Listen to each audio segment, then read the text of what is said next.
Hello, you beautiful people. Welcome to the Beauty Project. The Beauty Project is an exploration of beauty.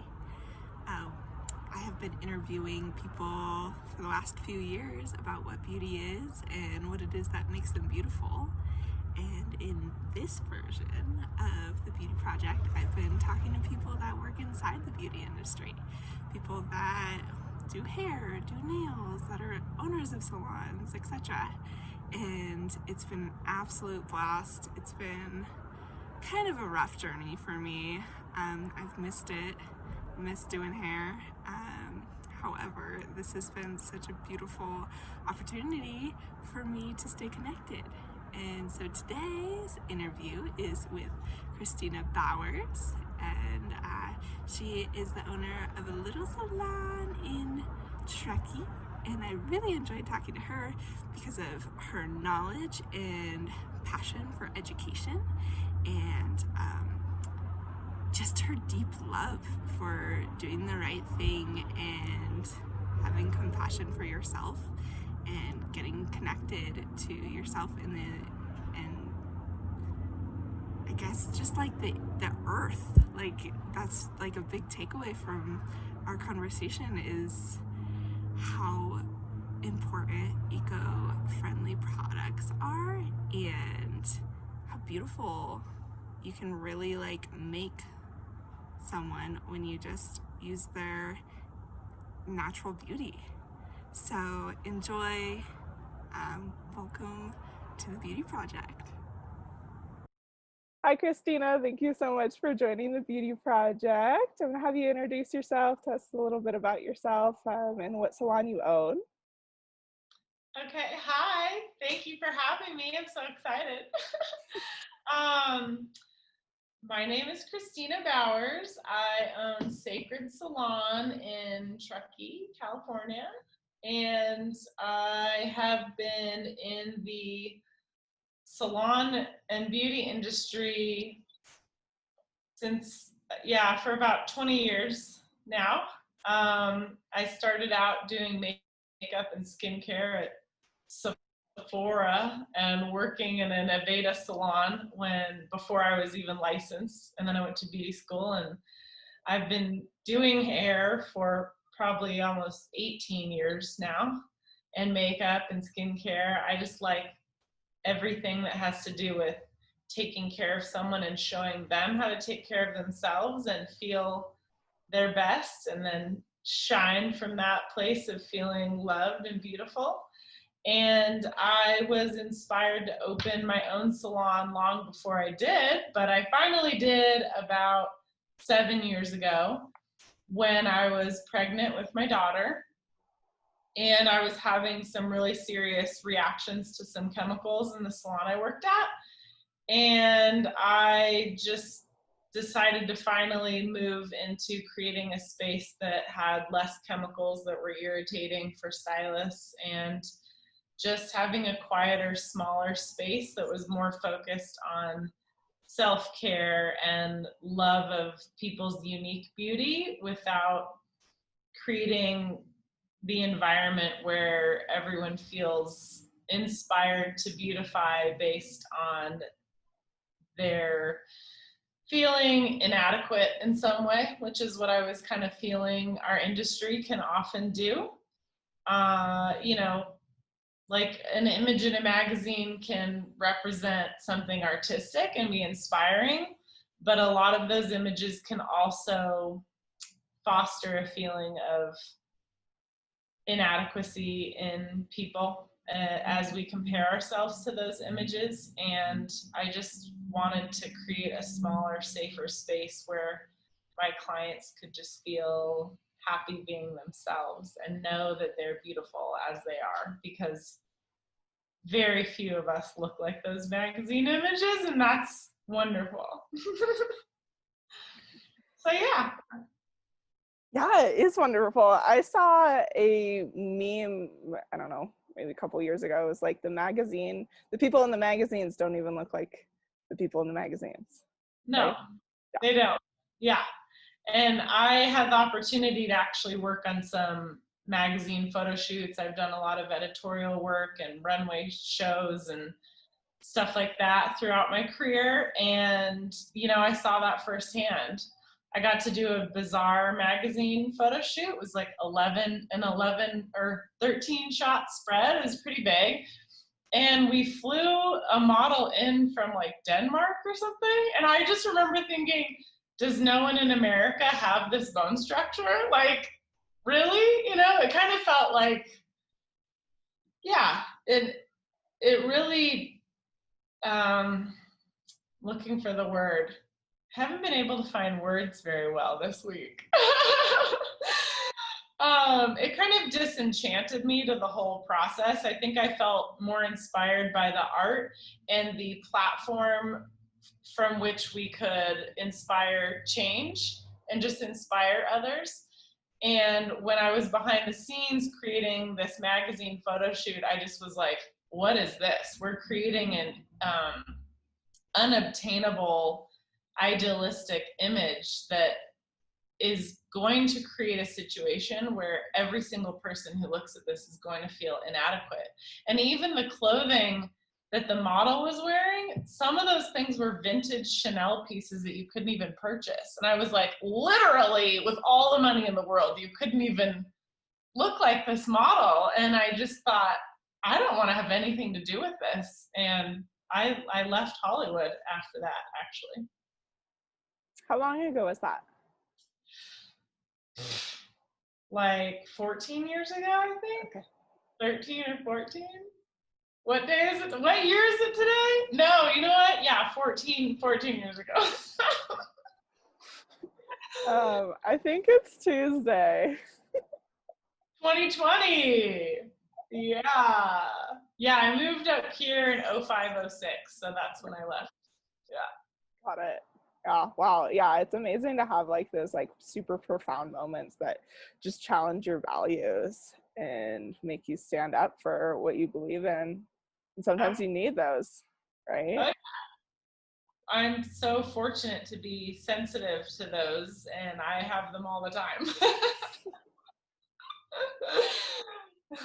Yeah. I can relate. Awesome. I'm gonna have you define beauty. What is beauty? Okay, that's a pretty weighted question. Firstly, I want to acknowledge that everyone's view and perspective are valid to me. So I kind of feel like it's weird for me to define something that varies so much moment to moment and situation to situation. But I think in the general sense, the first thing that comes to mind for me is uniqueness. And I think uniqueness shines from a place of self-love, because many of us are trying, when we're not loving ourselves, it often looks like trying to look a certain way that kind of looks like what we all agree on as beautiful. And so I think it's beautiful to love ourselves and to allow ourselves to be vulnerable. And even when that looks like I don't love myself, but I'm like so raw about it, I think that's beautiful. I know that when I frequently just say, wow, you look so beautiful today, like 90% of the time someone laughs and is like, I feel like crap today. Like I was crying this morning, and I'm like, oh, I guess the rawness and the lack of makeup because you were crying, maybe that's what looks so beautiful to me. But I tend to think people look the most beautiful when they don't seem to think that they do. And when I look at one, as far as what my eyes see as beautiful, it's always the unique things. Like when I think of you, I'm immediately like, oh my gosh, I love her little diastema. I like gaps in the teeth so much. I know the technical term. It's a diastema. And your smile and your spirit, you know, or like I'll see someone with crazy hair. Yesterday I saw this guy with like such curly crazy hair. I was like, wow, I love your hair. Just because anything that stands out. But you know, in a non-physical sense, I feel that beauty to me definitely just looks like people following their bliss, following what their heart tells them to, and being raw about it. Like, it's so beautiful when a human feels, I mean, really, when you feel like you've failed and you've fallen, that's because you're out making an effort. So I think that the beauty of that situation stems from someone putting themselves out there and just being authentic and just going for it. And whether or not you fall or you're just dancing on rainbows crushing it, I think that those look equally beautiful to me spiritually, I guess. Yeah. I mean, Yeah. when I'm really meditating, okay, when I'm feeling enlightened, I just think everything is beautiful. So, right? It's not very Buddhist to say this, not that. So, I mean, if we want to really go there, Buddha and I, you know, we just feel like it's all the same. So.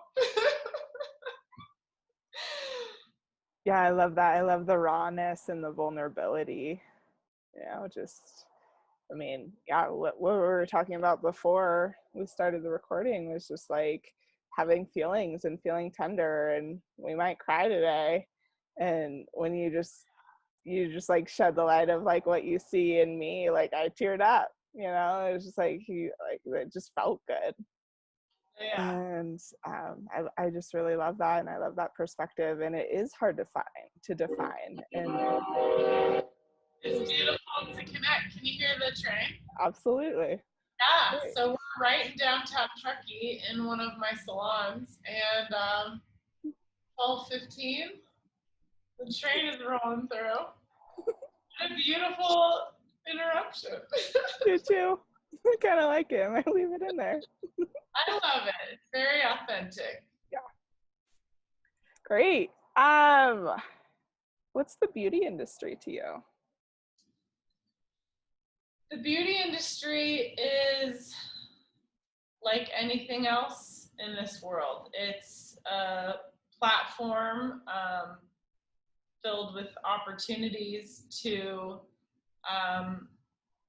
create a lot of love, and it can also be used to create a lot of lack of love and remove love. So I don't like to just, you know, judge the industry as this or that. It's made up of a lot of individuals, and we all use that in different ways.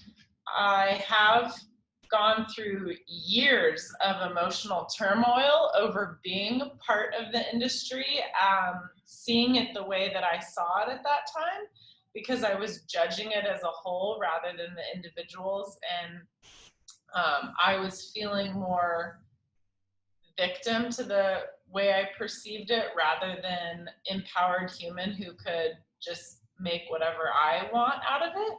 So at that time in my life, for many years, I would just go through these times when I said, I'm not going to do this anymore. What am I really doing? How am I helping people? How am I helping the world when I'm just perpetuating this idea that you need to look different than you do? And one of those powerful life-changing moments for me came when, before I opened this salon, probably 9 years ago or so, I decided I was gonna quit, and like I have a few times, and I got offered a position at Sierra Hot Springs. It's the super hippie clothing optional hot springs facility.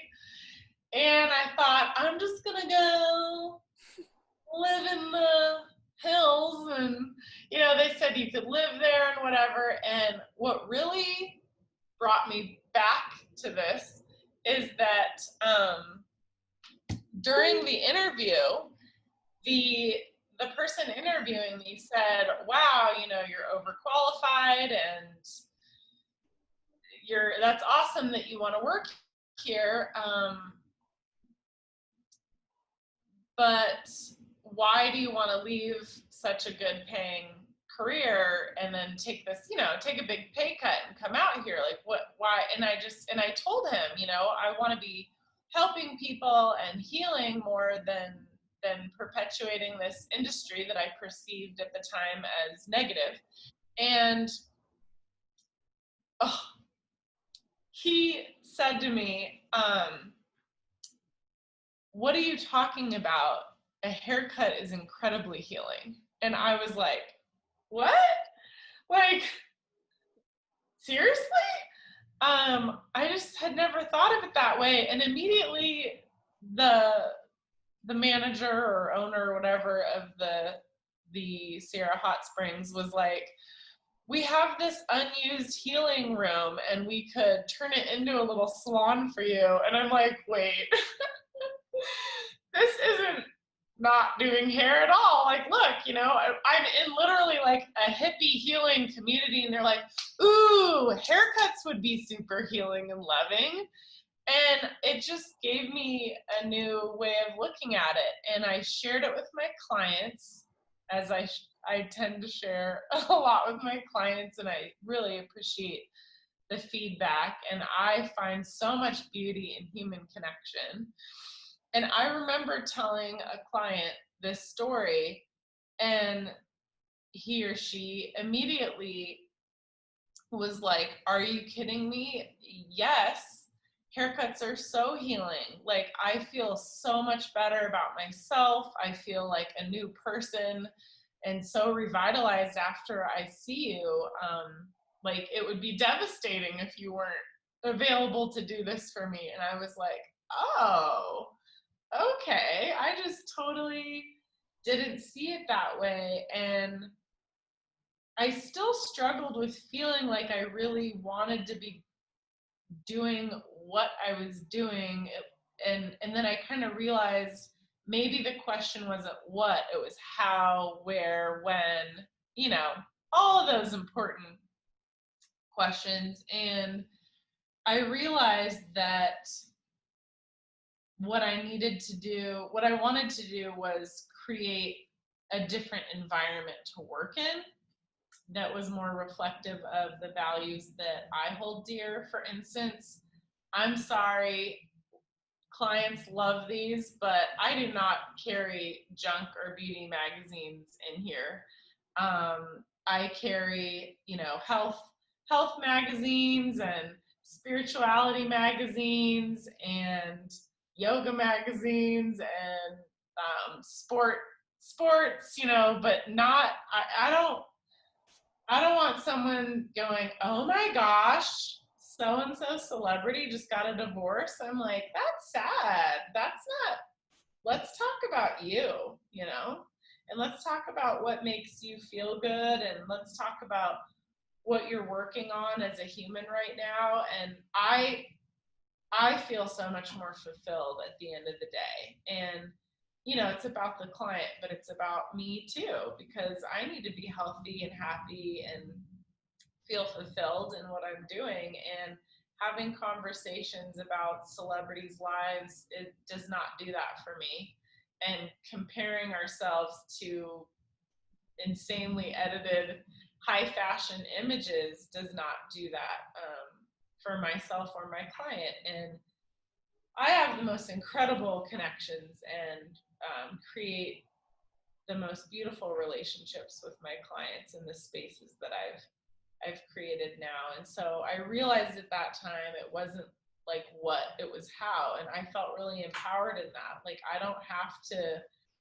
And you know, when I opened my first salon, one of the first things one of my clients, and like my favorite clients are all of them, but I really love my older female clients. I think just because as someone who identifies as a female, that's where I'm going. And I like to have ideas about where I want to go spiritually and as a human. And I just see this beautiful stage of life where women just have released the desire to look like that 17-year-old image. Because, like, I mean, once you're in your 50s or 60s, like, the people in Tahoe are not interested in enough plastic surgery to possibly try to look that way. So they're just like, I am who I am, and I know who I am, and I love who I am a lot of the time.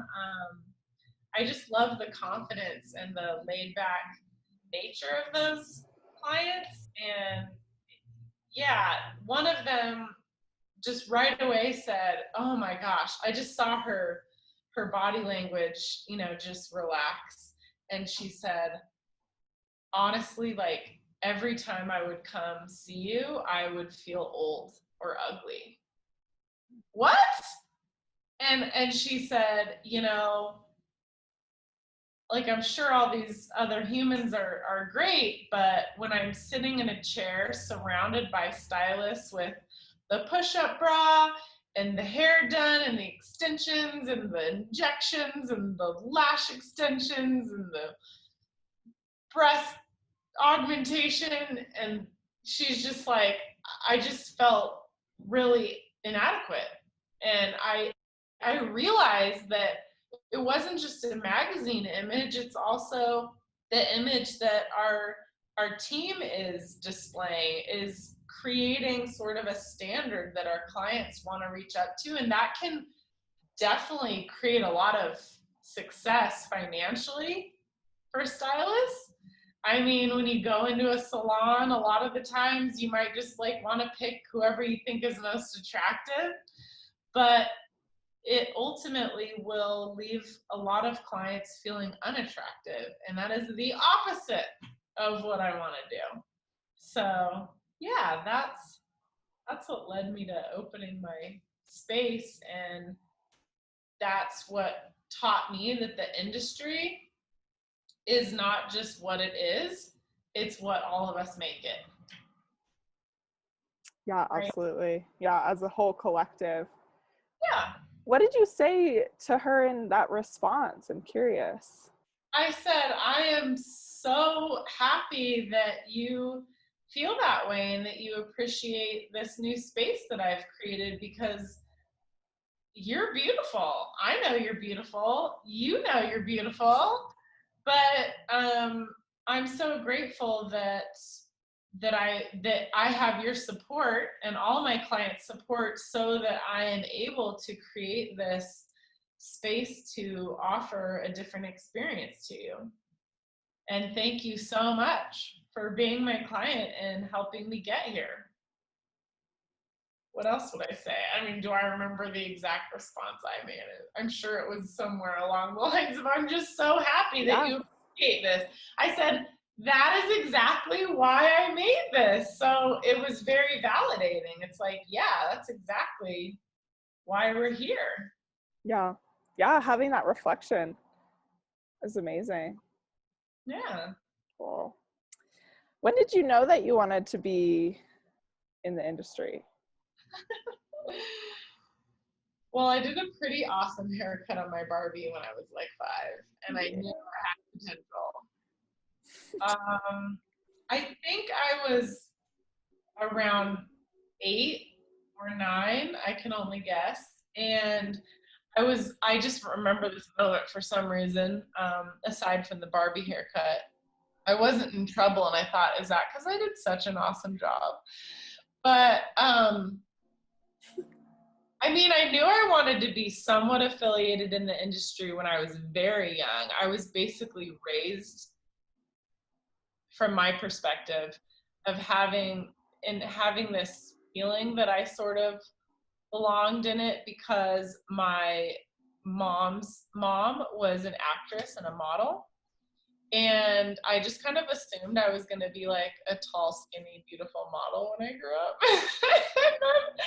I found out I was not, but I still just felt, you know, I've always been really artistic and had an affinity for things that I perceive as beautiful, which are not always what the norm thinks is. But I do remember when I was about 8 or 9, my mom and I were walking to the grocery store because it was like 2 blocks from our house, and my mom was getting some, I think it's Vidal Sassoon, potion number 9. Do you know about that product? It was Yeah. like a conditioning treatment 30 years ago.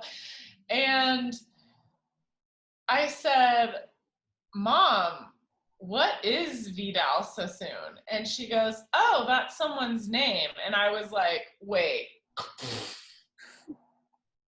someone's name is on this product? And she's like, yeah, that's the name of the hairstylist that created this line. And my original like moment of realizing I wanted to participate in the industry was actually in product development, which I'm still trying to align myself with, but it's a lot. I have a lot of clients and a lot of demand, and I love what I do, so it's hard to break away and take time to make my own product line. But and I found such wonderful ones that other people have made, and I'm happy to support those. But yeah, my original aha moment was like, what? Vidal Sassoon? And I found out through my mom that my grandmother had actually had Vidal Sassoon do her hair before he came to the US, and she flew to Europe to have a haircut from him. Which, I don't know if you're familiar with like cult classic movies, but have you seen Rosemary's Baby? No, but I've heard of it. Okay, it's crazy. It's this movie from like the 60s where this woman gets like impregnated with like the devil's spawn or something. But there's this really awesome scene, and I love, okay, so, you know, speaking of Donald Trump, no, but you know, like all publicity is good publicity is often a belief.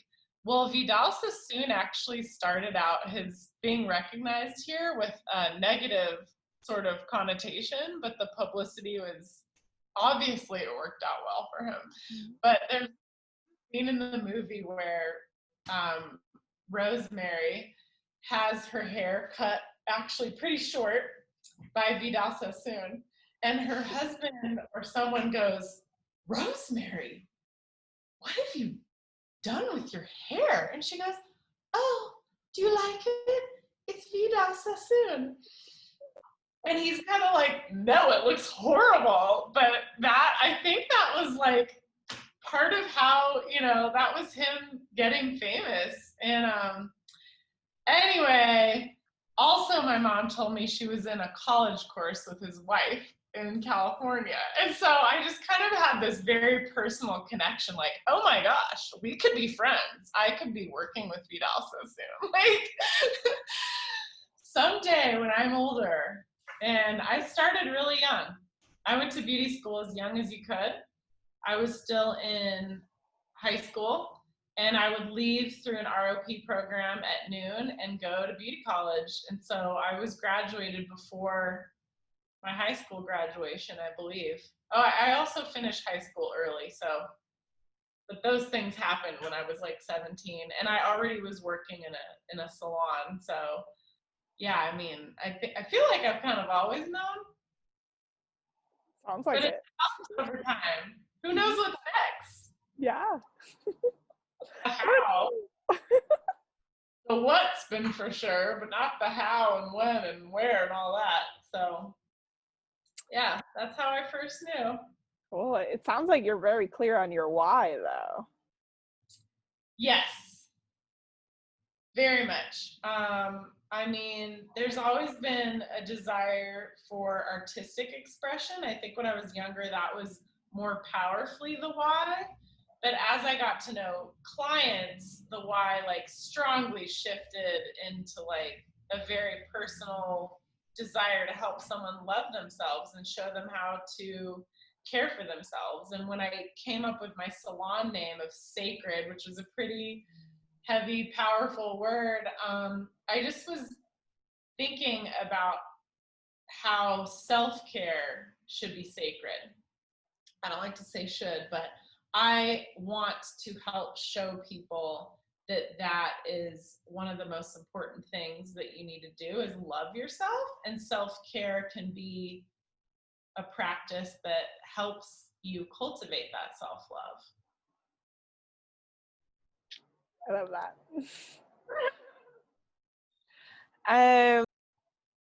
What was your education like? I mean, you said that you were doing that during high school. Like, how was school?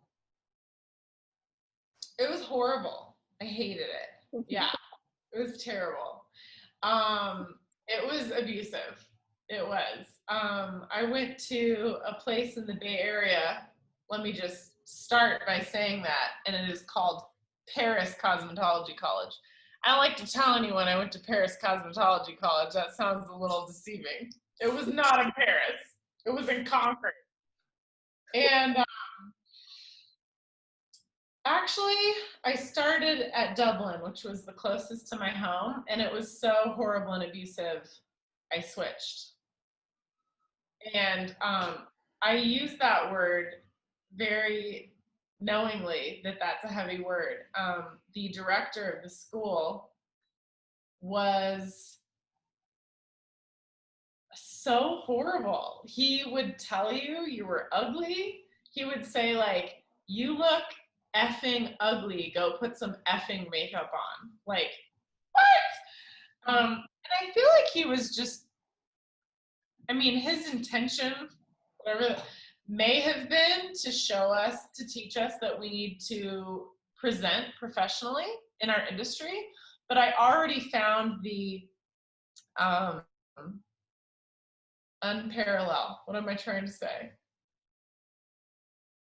Not like the perpendicular? Incongruencies in the whole experience of it, where, oh, so I have to look pretty, and looking pretty means I have to have a lot of makeup on to even be invited to do my job. That does not feel loving.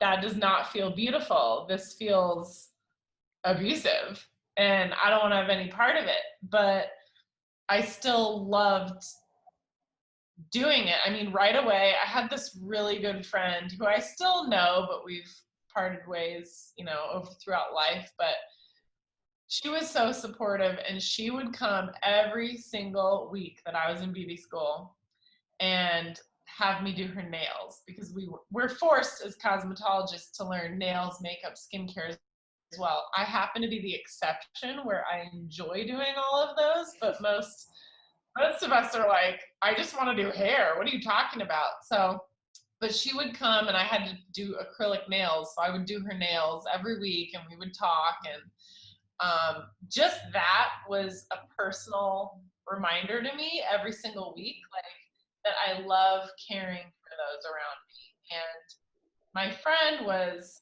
loving me by showing up and spending time with me. And she was certainly getting something out of it. She was getting her nails done for, you know, $4 or for free or something, I don't remember. And I saw the exchange of that. Like, she's supporting me, and I'm giving her love and care, and I loved it, and that took me through. I mean, I switched schools, but I didn't quit beauty college. It did take a long time because I went part-time, but yeah. And when you say education experience, like, that is such a big word. That's like asking me what love is. Education, I learn something every single day. So I feel like I'm still, and I'm a student of life, and that's who I seem to have been very young and still am now. We'll see, ask me again in 36 more years, but you know, I feel like I just want to learn something every single day. And I apprenticed for several salons and hairstylists. So even my formal education was very widespread. I would feel like I really want to learn more and be challenged more, even when it sends me to the bathroom crying on my lunch break. Like, I want that challenge. So I just kept going to like more salons until I was sent to the bathroom crying and felt like, yeah, you're definitely a way better hairstylist than I could be. You're not just like, wow, you're really good at that. Let me put you to work. I'm like, no, I'm new. I don't want you to tell me how great I am. I want you to tell me how I can be more great. I have an attention to detail. I love what I do. I was really talented right away, but that's not what I wanted a teacher to tell me. I mean, sure, a little pat on the back, but not like, can you help me with this color correction? I had attitude, you know, I'm immediately like, I'm helping you. Well, then you're not the teacher for me. Like, major attitude. But eventually I found my way to Hollywood and was apprenticing under a stylist that would stamp her feet at me to accentuate her yelling at me, Christina, what the are you doing? And I'm like, ah. And so, yeah, I felt really fulfilled from that experience. I felt like I really learned a lot. And, you know, she put me on jobs that she would do. Like when I did that Bazaar magazine shoot, someone called her and she's like, I can't do it. I'm going to send Christina. And I'm like, you're going to send me to do a job that you would do? That's a huge deal. And, you know, luckily I was just like the secondary stylist. So, I mean, it's not like I was in charge of everything, but that's what she would do. And she'd gotten to work on Madonna's hair. And like our first client on my first day of work was Alanis Morissette.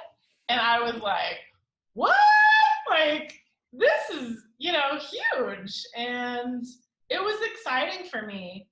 But I also learned through that experience that I didn't really want to be formally involved in that industry unless it was very specific. Like, it doesn't matter who's paying me what. Like, I would have very controversial inspirations with my art.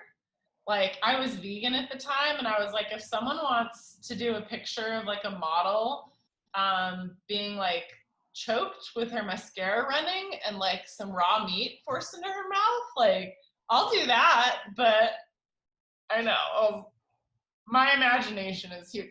But I'm like, but if I'm creating an image that's basically intended to make someone feel like they don't have enough and that they need to buy something to feel beautiful, I refuse. I don't care who you are. I don't care how much you're paying for me. I refuse. And I moved out of LA and came up here to Tahoe then, right? And I've been learning ever since. But I'd say that's when my like formal education ended, and I was like, okay, now I'm a hairdresser, and I'll just learn things day to day from here on out. What are you learning these days? What am I learning these? Okay. Well, I'm personally learning a lot of patience because, you know, my salon is mostly closed. And now we've just recently, yesterday, been threatened to be closed again.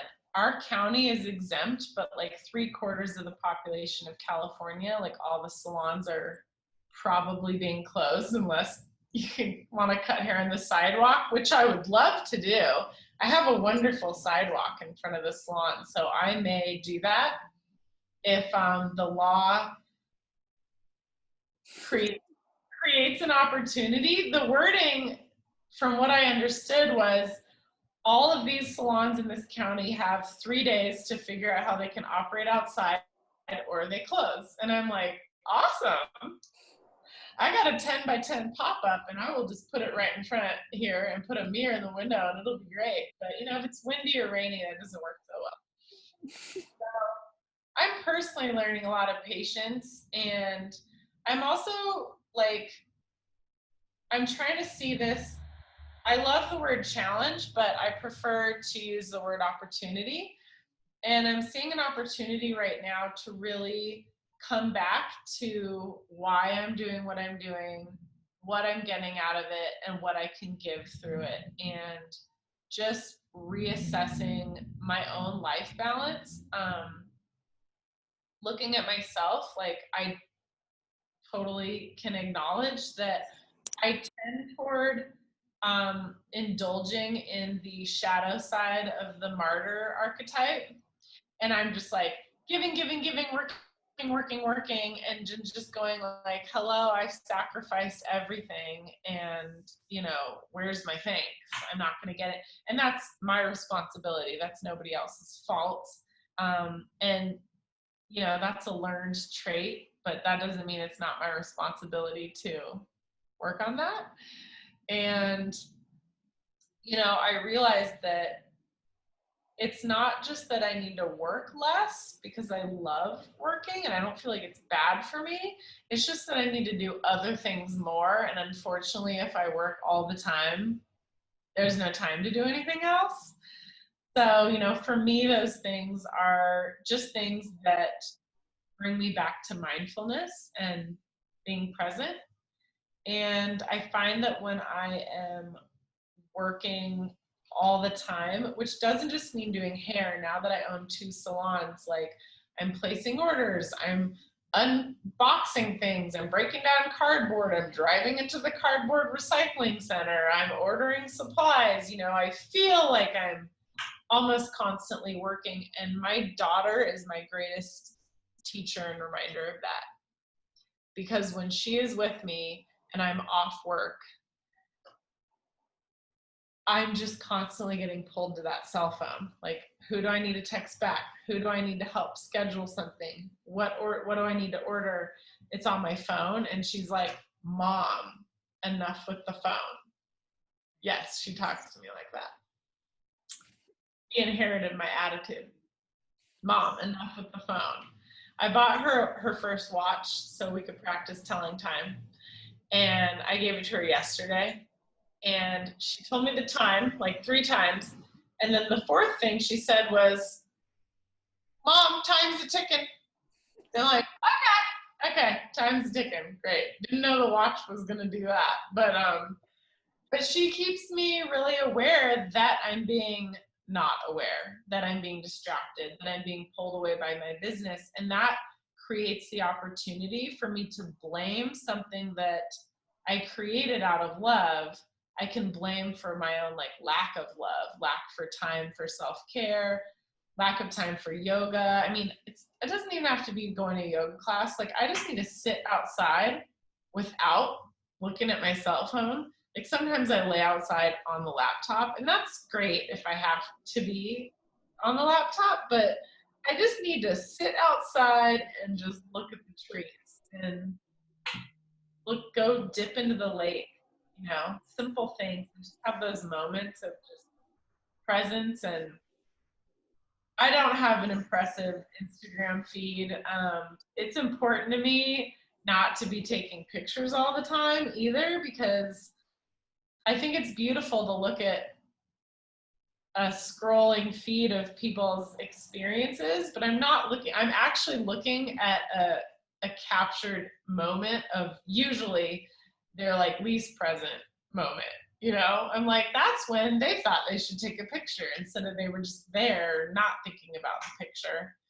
And I don't want to discredit photographers who have spiritual moments when they're sitting there waiting for the sun to set just right. I mean, you can be taking a picture and be present, but for me, that's not really very helpful. And so what I'm learning right now is to come back to self-love and practice what I preach. I'm telling people, take care of yourself, love who you are, love how you are, and then I'm sacrificing my self-care and self-love in that. And I'm sure a lot of people in all versions of our industry, massage therapists, yoga teachers, counselors, I see it a lot in the many people that I tend to connect with are those people who love to serve and heal and love others. And I know we have a common tendency to embody that martyr archetype and be like,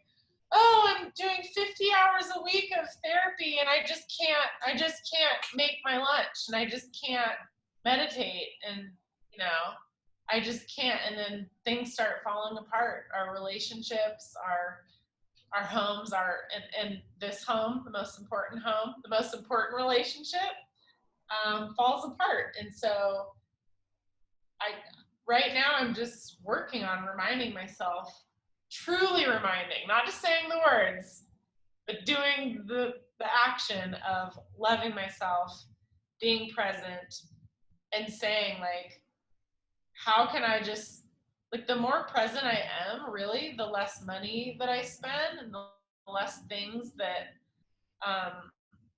when we just like buy something on Amazon, it's giving a little dose of dopamine. And that's an addiction born of a lack of fulfillment, which tends to be reinforced by a lack of that present self-love, self-care relationship with ourselves. And so, I mean, I've spent like almost no money since the whole COVID closure. And then I did when we like reopened. Like, I got stressed. I came home crying. What did I do? I told myself I was going to have, it's constant practice. We're constantly balancing. It's not like we just get balanced. Then I thought, well, I don't have childcare. So every other week, because my daughter is with her father every other week, I'm just going to have to work extra hours. So my first 3 days at work, I worked 10.5-hour days. What? What was I? And then everyone wanted to talk about stressful stuff all day, and I just came home like, what was I thinking? But I've gone in and I changed my calendar, and people were so understanding. I had to cancel a lot of like my last or first appointments so I could shorten my days. And they said, I totally understand. It's like, whatever, my roots are 6 inches long. I can go another month. And I'm like, wow, thank you for being understanding. And a lot of times I tell myself people aren't going to be understanding, and then I'm attracting that. Like, people are going to freak out. People are going to be so upset. I can't say no, or they'll be disappointed. But like, I have to say no, or I won't be cared for. And then I won't be able to do the thing that I love the most, which is show others by example and by hands-on assistance how to love and care for themselves. So Yeah. that's Yeah. Thanks for the reminder of that too. Like, I feel like that's something that my love-hate thing for the industry, comes from this like self-esteem and self-love or self-hatred part of myself. And I have gotten into a good routine of loving myself and so on and so forth. And it's easy to be hard on myself too. That's what I was showing up with today. And so it's nice to be reminded of that and see you in your process of that's what you're working on and learning. And thanks for sharing that. And thank you for working on loving yourself. That's the important thing to hear. Like, that I've been doing that a lot lately, because a lot of us, it's the beauty of the COVID thing, really, is that a lot of us are slowing down and saying, what do I care about? What's most important? We don't have the opportunity or the time, a lot of us, to overwork and over purchase and over clutter our lives. So we're like, let's hone it down to what's most important, and let's practice not freaking out, because we cannot live in a state of constant fear. It's not chemically, physiologically possible. Like, we're going to freak out and die, or we're going to figure it out. And I'm seeing this push for some spiritual, mental, emotional evolution right now. Like, really, we're evolving because we're being tempered. We're being pushed. And as Americans, like, I'm sorry, let's be real. We're not pushed as much as some other groups of humans. Some of us are as individuals, but as a whole, we're not tempered in that way. And through adversity comes strength. So I'm seeing a lot of us being pushed to be stronger. One of my good friends, I was crying, having a moment. She goes, totally. I just feel like right now is just the time to suck it up. And I was like, oh. But she was right. I was like, I mean, I need some love and understanding too, but yeah, it is, ultimately we're needing to be a little stronger. And sometimes that means being not so hard on ourselves. Okay, that's strength too. And there's strength in vulnerability, and there's strength in asking for help. And we all need to do that more. But I just want to say thank you for loving yourself, because that makes you more available to everyone else. So thank you for doing your work and reminding me as well. You're welcome. What do you feel like is next for the industry? Like there's a lot going on with these shutdowns, and you're talking about maybe you're gonna do hair on your sidewalk. What needs to change, or what's up? Like what's up? What do you think? I think a lot. Mm-hmm. Well, I mean, I see so many shifts. Like, where do I begin? One shift is, I mean, it's reflective of what we're all going through. I mean, I do think that as an industry, because we're made up of individuals, all of these individuals in general, a lot of people I know are saying, I just want to work less, or I need to work less. Okay, but I want to work less so that I can love life more, right? A lot of us have learned that.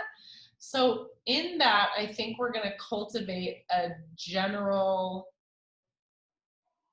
understanding that we need to kind of do that beauty duty less. There's two things that could happen, right? Like, I mean, that could be the first wave, is like, you know what? Let's create a hair color that's more sustainable for you. I already specialize in that, but I know that's unique. But that's one thing that I've done through helping people love themselves, is I uncolor hair a lot. It's one of my favorite, very challenging things, is to help someone embrace a little gray, even if it's like, let's just put a few streaks of like natural around your face, or turn you to highlights and lowlights instead of just all over every 3 weeks you look bad. I never want you to come in because you look bad. I want you to come in because it feels so good, and because you love yourself and you have a fun new idea, but not because you need to.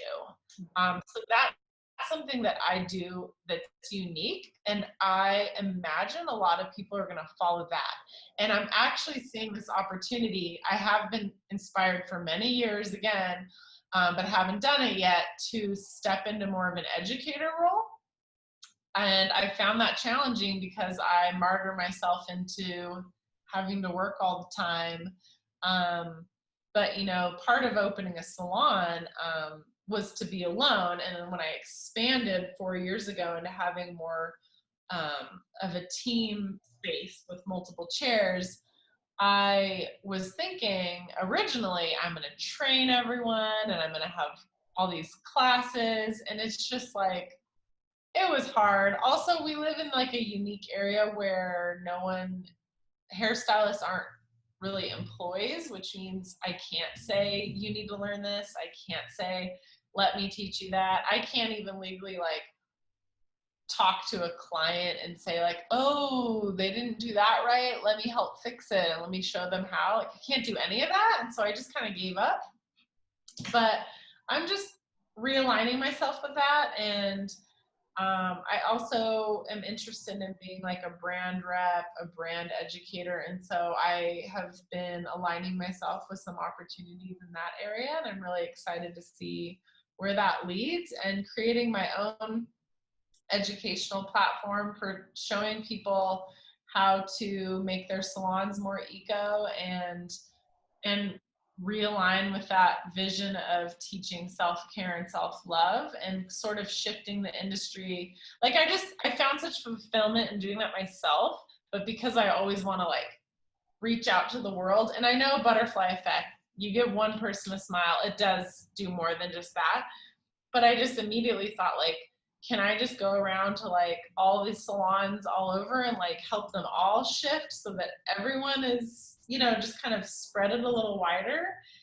And I see opportunities now, like our Zoom call, that a lot of this can be done online, which can reach farther, which is the beauty of it. I don't want to lose personability and hands-on, but to the best of our safety and legal limitations, that's going to have to be part of it. But it's an opportunity to creatively fill that space, and so I'm really excited to get more into education.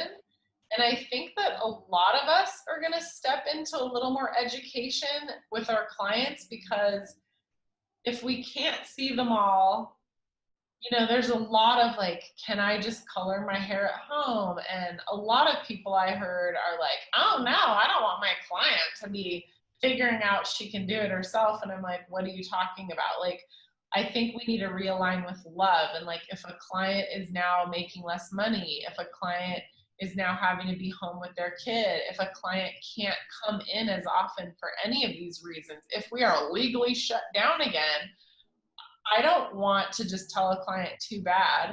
You know, I want to help my client feel good and beautiful, and I want to help stylists see how that is loving to everyone and how that's not going to take something away from them.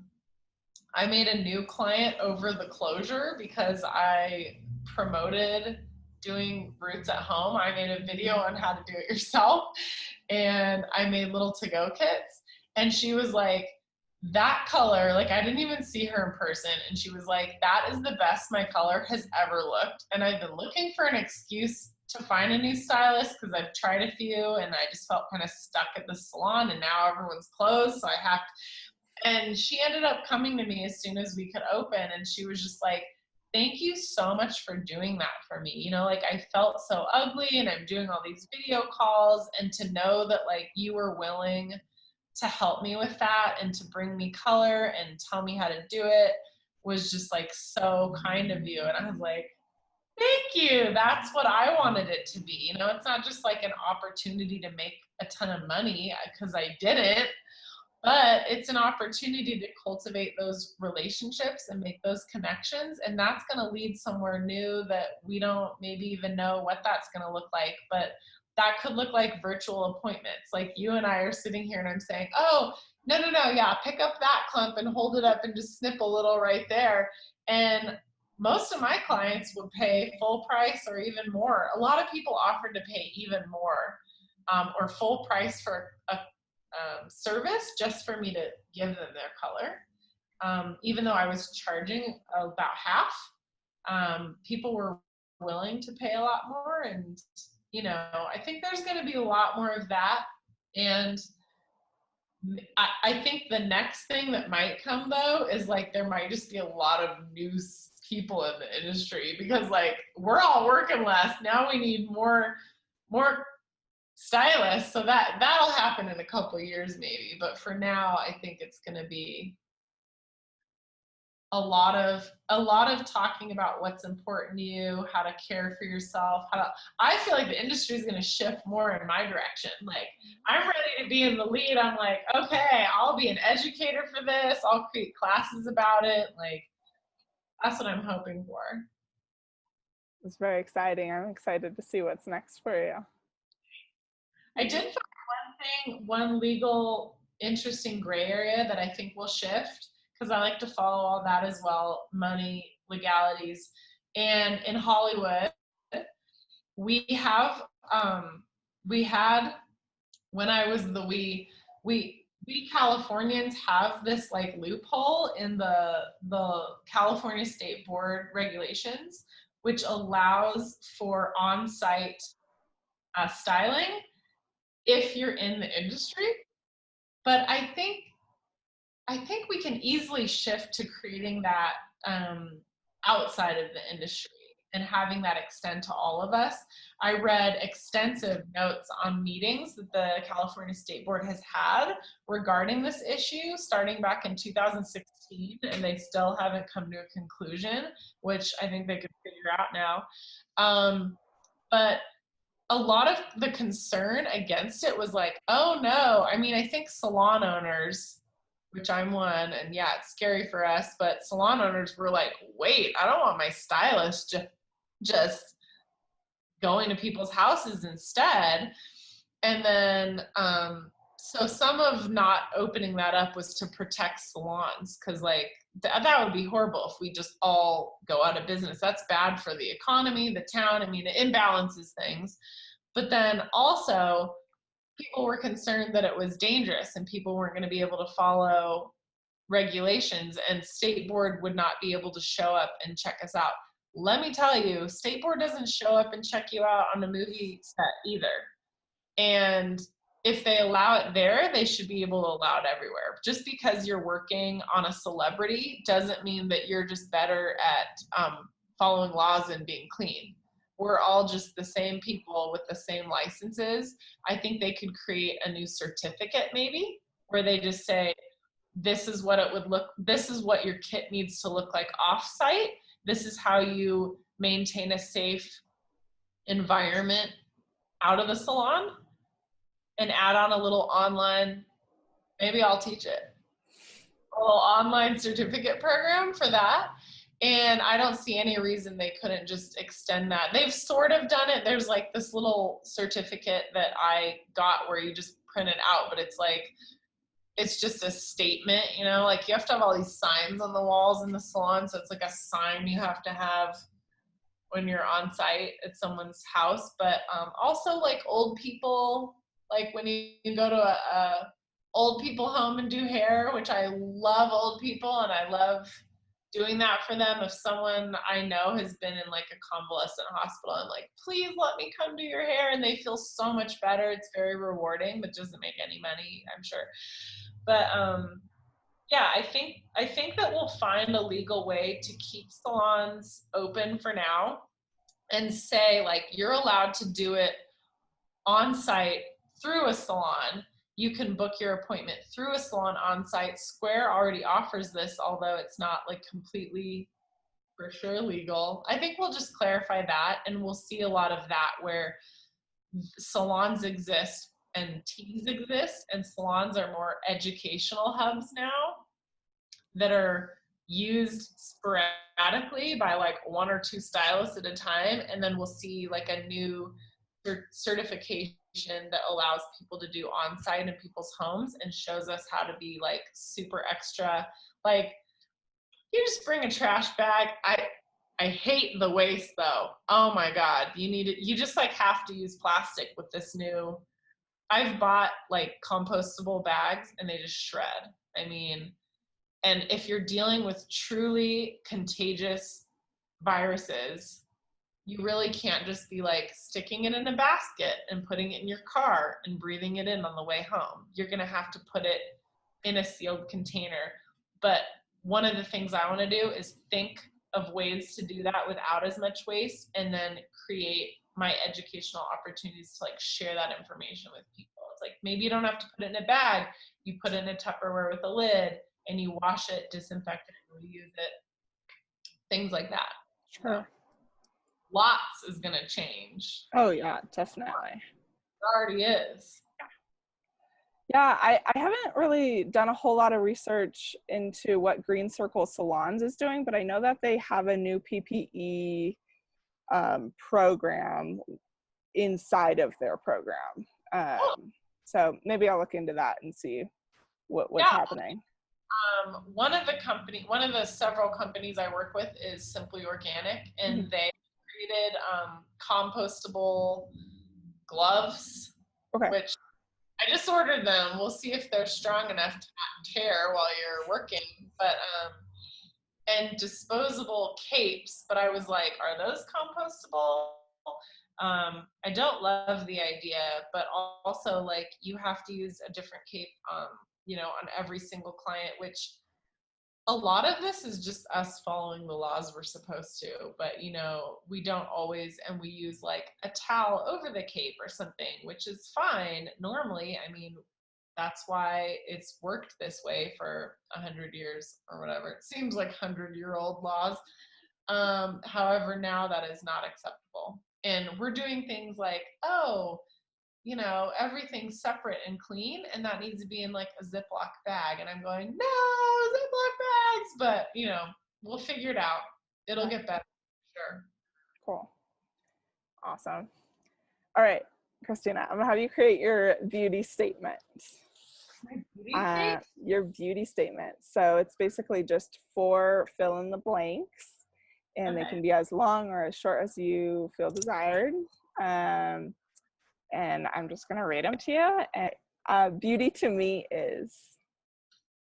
Beauty to me is love. Make that small. Beauty to me is love. The beauty industry means to me. The beauty industry means to me that we have a responsibility to make it what we want it to be and help cultivate love in our clients and on that platform. What I would like people to know about the beauty industry is. What I would like people to know about the beauty industry is that demand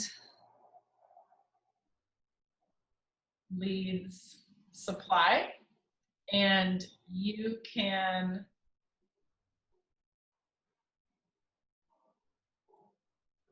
consume what is most supportive of your self-care and love, and encourage the industry to do what you want it to be by making those mindful choices. I am beautiful because. I am beautiful because I love my imperfections now. I am beautiful because I love.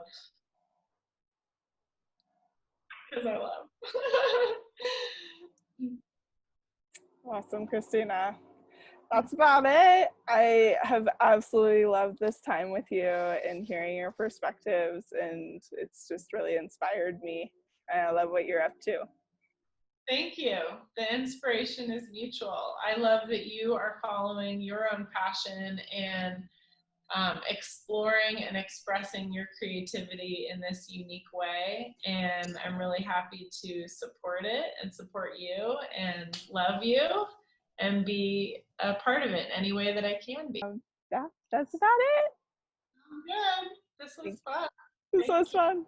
Thank you. Yeah. Virtual.